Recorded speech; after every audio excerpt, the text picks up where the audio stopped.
Hello friends, welcome to lucky Reddy stories.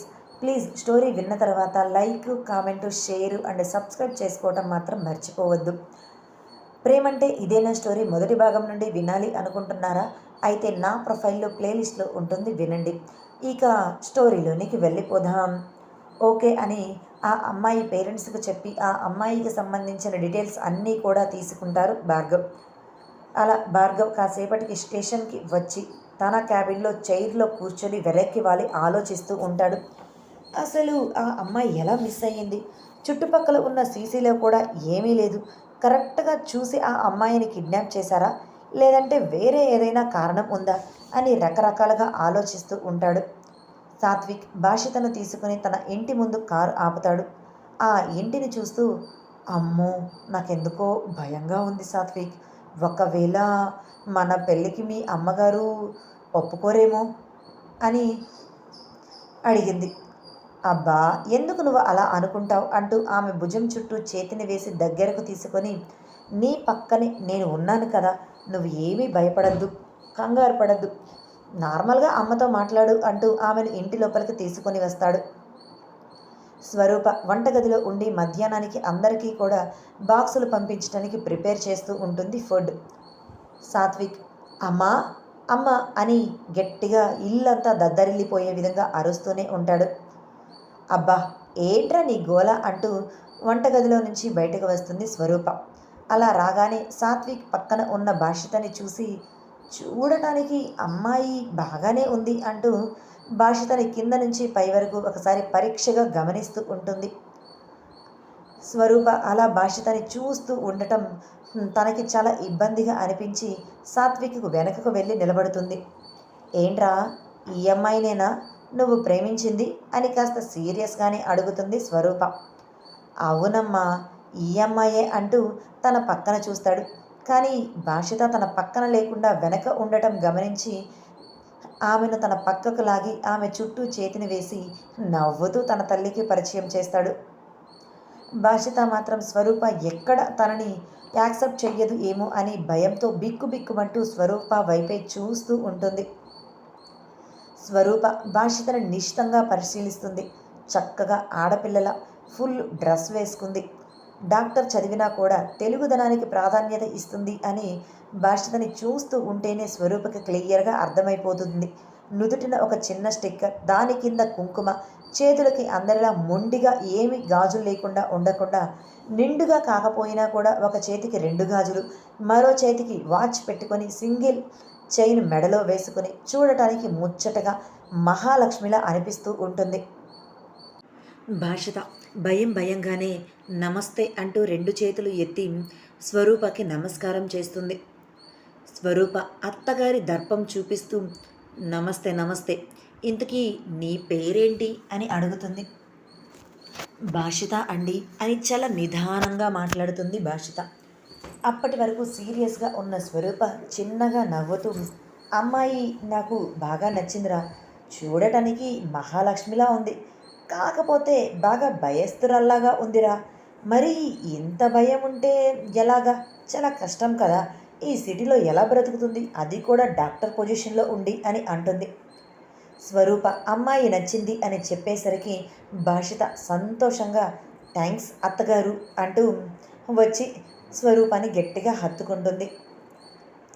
స్వరూప కూడా చిన్నగా నవ్వుతూ, నీ గురించి మా వాడు చెప్పాడు, వాడు నిన్ను ప్రేమిస్తున్నాడు అంటే ఖచ్చితంగా మంచి లక్షణాలు ఉన్న అమ్మాయే అనుకున్నాను, నిన్ను చూస్తూ ఉంటే నాకు తెలుస్తూనే ఉంది, అలానే అనిపిస్తుంది అని నవ్వుతూ అంటుంది. నిజానికి స్వరూప ఒప్పుకోవటానికి భాషిత అందంగా ఉండటం, అలానే అచ్చమైన తెలుగింటి ఆడపిల్లలా ఉండటం మాత్రమే కారణం కాదు. ఆమె డాక్టర్గా వర్క్ చేస్తుంది, ఎంత కాదు అనుకున్నా కూడా మంచిగా సంపాదిస్తుంది, అలానే వాళ్ళ నాన్నకి కూడా మంచిగా కంపెనీలు ఉన్నాయి అని తెలియటంతో బాగా డబ్బున్న ఫ్యామిలీ అని అర్థం చేసుకొని మొదట కాస్త కన్విన్స్ అవుతుంది సాత్విక్ చెప్పిన వెంటనే. ఆ తర్వాత ఇప్పుడు భాషితని చూసి పూర్తిగా కన్విన్స్ అయిపోతుంది తన ఇంటి కోడలికి భాషిత కరెక్ట్గా సూట్ అవుతుంది అని. సాత్విక్ అమ్మయ్య, అత్త కోడలు ఇద్దరూ కలిసిపోయారు, ఇక నాకు ఎటువంటి ఇబ్బంది లేదు, ఇప్పటి వరకు నువ్వు ఒప్పుకుంటావో లేదో అని ఎంత భయపడిపోయిందో తెలుసా అమ్మ, తను అని భాషిత వైపు చూస్తూ అంటాడు. స్వరూప చిన్నగా నవ్వుతూ, నా కొడుకు ఇష్టపడినప్పుడు నేను ఎందుకు వద్దు అంటాను అని అంటుంది. సాత్విక్ చాలా థ్యాంక్స్ అమ్మ అంటూ తన తల్లి బుగ్గ మీద ముద్దు పెడతాడు. స్వరూప కూడా నవ్వుతూ, సరేరా, తనకి మన ఇల్లంతా కూడా చూయించు, కాసేపు మాట్లాడుతూ ఉండు, అంతలో నేను వంట పూర్తి చేస్తాను అంటూ వంటగదిలోనికి వెళ్ళిపోతుంది. భాషిత తల మీద చిన్నగా చేతిని వేసి నవ్వుతూ చెప్పి ఆ తర్వాత కిచెన్లోనికి వెళ్ళింది. అప్పటి వరకు భాషిత కాస్త ఇబ్బందిగా ఉన్నది కాస్త స్వరూప అలా నవ్వుతూ చెబుతూ వెళ్ళిపోవటంతో చాలా రిలీఫ్గా ఫీల్ అయ్యి, అత్తయ్య నన్ను తన కోడలుగా ఒప్పుకుంది సాత్విక్ అంటూ ఆమె అతని బుగ్గ మీద ముద్దు పెడుతూ అంటుంది ఆనందంలో. సాత్విక్ నవ్వుతూ, అబ్బో, అత్తగారు గ్రీన్ సిగ్నల్ ఇచ్చేసరికి కోడలికి రొమాంటిక్ యాంగిల్ బయటకు వస్తుందే, మనసులో అప్పటి వరకు గడ్డగట్టుకొని ఉన్న రాయి చిన్న చిన్నగా కరుగుతున్నట్లుగా ఉంది కదా అంటూ భాషితని ఆట పట్టిస్తాడు. చాలే సాత్విక్, ఆట పట్టించింది, పద ఇల్లంతా చూద్దాం అంటూ ముందు కదులుతుంది. అలా సాత్విక్ భాషితకి ఇల్లంతా కూడా చూపిస్తాడు. తన అత్తయ్య దుర్గ ఉన్న రూమ్లోనికి కూడా భాషితను తీసుకుని వెళతాడు సాత్విక్. భాషితకి రూమ్లోనికి అడుగుపెట్టిన వెంటనే తన మనసులో ఏదో తెలియని ఆత్మీయ భావం ఆ రూమ్లోనికి రారా అంటూ ఆహ్వానిస్తున్నట్లుగా అనిపిస్తూ రూమ్ అంతా కూడా పరీక్షించి చూస్తూ ఉంటుంది. సాత్విక్ భాషిత చేతిని పట్టుకొని తన అత్తయ్య పక్కన కూర్చోబెడుతూ, తను మా అత్తయ్య అని బెడ్ మీద పడుకొని ఉన్న దుర్గని పరిచయం చేస్తాడు భాషితకి. ఆమెకు ఏమీ అర్థం కాక, ఏంటి ఇలా పడుకునే ఉన్నారు అని అడుగుతుంది. అది అత్తయ్యకు యాక్సిడెంట్ జరిగింది, అది కూడా మా చిన్నప్పుడే, అప్పుడు తను కోమాలోనికి వెళ్ళిపోయింది, అప్పటి నుంచి ఇప్పటి వరకు అలానే ఉంది. హో, అవునా అంటూ జాలిగా చూస్తూ ఉంటుంది. కానీ తనకు తెలియకుండానే తన ఎదురుగా ఉన్నది తన తల్లి అని తన తల్లి మీద ప్రేమ పొంగుకు వస్తూ, మీరు త్వరగా కోరుకుంటారు, మీ వాళ్ళ కోసం మీరు త్వరగా నడుస్తారు అని ఆమె చేతిని పట్టుకుంటుంది. ఆ స్పర్శ కోసమే ఎన్నో సంవత్సరాలుగా ఎదురు చూస్తూ ఉన్న ఆమె ఒక్కసారిగా తన కూతురి స్పర్శ తనకు తగలటంతో తన మనసు చెలించినట్లుగా అనిపించింది. అలా ఆ రూమ్లో ఒక 2 నిమిషాలు ఉండి నా సాత్విక్ వెంటనే భాషిత చేతిని పట్టుకొని, పద నా రూమ్ నీకు చూపిస్తాను అంటూ అక్కడి నుంచి తీసుకొని వెళ్ళిపోతాడు. భాషిత అక్కడి నుంచి వెళుతూ కూడా తన తల్లిని అలానే చూస్తూనే సాత్విక్ వెంట వెళుతుంది. తన కూతురు స్పర్శ అందినట్లే అంది దూరం అవటంతో తను మరలా యథాస్థానంలోనికి ఉండిపోతుంది. సాత్విక్ తన రూమ్లోనికి తీసుకొని వెళ్ళినా కూడా భాషితకి బెడ్ మీద పడుకొని ఉన్న దుర్గానే తన కళ్ళ ముందు కనిపిస్తూ ఉండటంతో ఆమె గురించి ఆలోచిస్తూ ఉంటుంది. ఇదిగో, ఇది మన సామ్రాజ్యం, త్వరలో నువ్వు నేను కలిసి ఉండబోయే రూమ్ అంటూ అల్లరిగా మాట్లాడుతూ ఉంటాడు. కానీ ఆ మాటలు ఏవీ కూడా భాషిత చెవికి చేరటం లేదు. తను మాట్లాడుతున్న భాషిత నుంచి ఎటువంటి రియాక్షన్ రాకపోవటంతో, ఏంటి ఏం మాట్లాడటం లేదు అని ఆమె 2 చేతులు పట్టుకొని కదిలిస్తాడు సాత్విక్. అప్పుడు ఆమె తన తల్లి గురించి ఆలోచనను వదిలిపెట్టి స్పృహలోనికి వచ్చి, ఓ సారీ, ఏం చెప్పావు, నేను వినిపించుకోలేదు అని అన్నది. ఏం చెప్పానా అంటూ ఆమె ముందుకు వస్తూ ఉంటాడు. ఏయ్ సాత్విక్, ఇది తప్పు, నువ్వు ఇలా నా మీదకు రాకూడదు, వెనక్కి జరుగు, వెనక్కి వెళ్ళాలి అని అంటుంది భాషిత. ఎందుకు రాకూడదు? ఇది మన సామ్రాజ్యం, ఇక ఇక్కడికి ఎవ్వరూ రారు, మనల్ని డిస్టర్బ్ కూడా ఎవ్వరూ చెయ్యరు, మన ఇంటిలో మనకు గ్రీన్ సిగ్నల్ కూడా వచ్చింది, మర్చిపోయావా? ఇక మీ ఇంటిలో మన ప్రేమ గురించి చెప్పేస్తే ఇక త్వరగా మన పెళ్ళి చేసేస్తారు, ఆ తర్వాత మనం ఇదిగో ఇక్కడే కదా ఉండేది అంటూ ఆ రూమ్ని చూపిస్తూ అల్లరిగా మాట్లాడతాడు. అప్పటికే ఆమె అడుగులో అడుగు వేసుకుంటూ వెనక్కి జరుగుతూ వెళ్ళిపోవటం, వెనక గోడ రావటంతో గోడకి తగిలి ఎటు వెళ్ళే ఛాన్స్ లేక అలా స్టాచ్యూలా ఉండిపోయి అతని వైపే చూస్తూ అతని చూపులకు కళ్ళు వాల్చేసి నేల చూపులు చూస్తూ ఉంటుంది. అప్పటికే ఆమె బుగ్గలు ఎర్ర మందారాలను తలపిస్తూ ఉన్నాయి. ఆమె ఫేస్లో కనిపిస్తున్న సిగ్గుకి అతనికి చాలా ముచ్చటగా అనిపించి కావాలి అని ఆమె నడుం మీద చేతులు వేసి తన దగ్గరకు లాక్కుంటాడు. ఒక్కసారిగా అతని గుండెల మీదకు చేరి సాత్విక్, ఏంటి ఈ పని? నువ్వు ఇలా చేస్తే నేను వెళ్ళిపోతాను అంటూ అతడి నుండి దూరం జరగాలి అని అనుకుంటుంది భాషిత. కానీ అతను ఏమాత్రం ఆమెకు ఆ ఛాన్స్ ఇవ్వకుండా, వెళ్ళొచ్చులే కానీ ఏంటి ఇదంతా సిగ్గే అంటూ అతని బుగ్గతో ఆమె బుగ్గను టచ్ చేస్తూ అన్నాడు. అప్పటికే అతను చేస్తున్న పనులకు ఆమె బాడీ అంతా కూడా జివ్వుమని లాగుతూ కరెంటు పాస్ అయినట్లుగా అనిపిస్తూ మనసంతా అలజడిగా ఉంటూ అతి కష్టంగా నోరు తెరిచి, ప్లీజ్ సాత్విక్, వదిలిపెట్టు అని ఒక్కొక్క అక్షరాన్ని కూడా కూడబలుక్కొని మరి అంటుంది. నేను నిన్ను ఇప్పుడు వదిలిపెట్టను, ఏం చేస్తావు అంటూ ఇంకాస్తగా ఆమె నడుము చుట్టూ ఉన్న తన రెండు చేతులని పట్టు బిగించి ఆమె మెడ మీద పెదవులతో రాస్తూ అన్నాడు సాత్విక్. ఇక అతని మత్తులో పూర్తిగా పడిపోయి నోటి నుంచి మాట కూడా రాకుండా తలని వెనక్కి వాల్చేస్తుంది.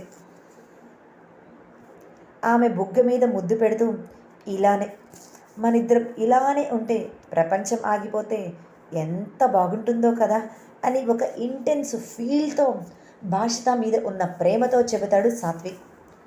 బాగుంటుంది బాగుంటుంది, కానీ మనకు మాత్రం కాలు నొప్పులు బాగా వస్తాయి. అప్పుడు మనం డాక్టర్లు అయ్యి ఉండి కూడా హాస్పిటల్స్ చుట్టూ తిరగవలసి వస్తుంది. మనం పేషెంట్స్ని చూడటానికి కాదు, మనమే పేషెంట్స్ అయ్యి అని నీరసంగా అంటుంది. అప్పటి వరకు రొమాంటిక్ మూడులో ఉన్న సాత్విక్ ఒక్కసారిగా ఆమెను దూరం జరిపి, ఏం మాటలే ఇవి, నేను ఇంత రొమాంటిక్గా మాట్లాడుతుంటే అస్సలు నీకు రొమాంటిక్ సెన్సే లేదే, పోవే బాబు అని అంటాడు. ఏదో అబ్బాయి ముచ్చట పడుతున్నాడు, ఒక రెండు మాటలు అలా రొమాంటిక్గా మాట్లాడితే సంబరపడిపోతాడు, మన మీద ఇంకా ఎక్కువ ప్రేమ కురిపించేస్తాడు అని లేనే లేదు. పిల్లకి పెద్ద బండరాయివే నువ్వు, అస్సలు ఆ బండరాయి త్వరగా కరగదు అని ఉడుక్కుంటూ అంటాడు. అతని ఉడుకుబోతుతనం చూస్తూ ఉంటే భాషితకి నవ్వు వస్తూ ఉంటుంది. అలా చిన్నగా నవ్వటం మొదలుపెట్టి గట్టిగా నవ్వుతూ ఉంటుంది. సాత్విక్ ఆమె నవ్వుని చూస్తూ మైమరిచిపోతూ, నువ్వు నవ్వుతూ ఉంటే తామర పువ్వు విరబూస్తున్నట్లుగా ఉంటుంది అంటూ ఆమె దగ్గరగా వస్తూ చిన్నగా అంటనట్లుగా ఆమె పెదవుల మీద ముద్దు పెట్టుకున్నాడు. అప్పటి వరకు సరదాగా నవ్వుతూ ఉన్నది కాస్త సాత్విక్ అలా చేయటంతో, సాత్విక్ ఏంటి ఈ పనులు అంటూ అతని గుండెల మీద కొడుతూ ఉన్నది. సాత్విక్ నవ్వుతూ ఆమె చుట్టూ రెండు చేతులు వేసి ప్రేమగా ఆమె నుదుటి మీద ముద్దు పెట్టి, ఐ లవ్ యురా అని మనసారా చెప్తాడు. భాషిత కూడా అతని చుట్టూ రెండు చేతులు వేసి అతని గుండెల మీద మనస్ఫూర్తిగా ప్రేమగా ముద్దు పెడుతూ, ఐ లవ్ యూ టూ అని అంటుంది. భార్గవ్ మూర్తి గారితో కలిసి వచ్చిపోయే వెహికల్స్ అన్నీ కూడా చెక్ చేస్తూ ఉంటాడు. కనిపించకుండా పోయిన అమ్మాయి గురించే సెర్చ్ చేస్తూ. అప్పుడే కరెక్ట్గా భార్గవి కూడా భార్గవ్ ఉన్న రూట్లోనికే వస్తుంది. అక్కడ భార్గవిని చూసి, అమ్మో వీడేంటి ఇక్కడ ఉన్నాడు, ఇప్పుడు ఇక్కడ నన్ను చూశాడు అంటే ఇంకేమైనా ఉందా అని అనుకుంటూ కష్టంగా తలదించుకుంటూ ముందుకు డ్రైవ్ చేస్తూ వస్తుంది. ఆమెకు అలా బయట వాళ్ళకు తను కనిపించకుండా కారు డ్రైవ్ చేయటం చాలా కష్టంగా ఉంటుంది. కానీ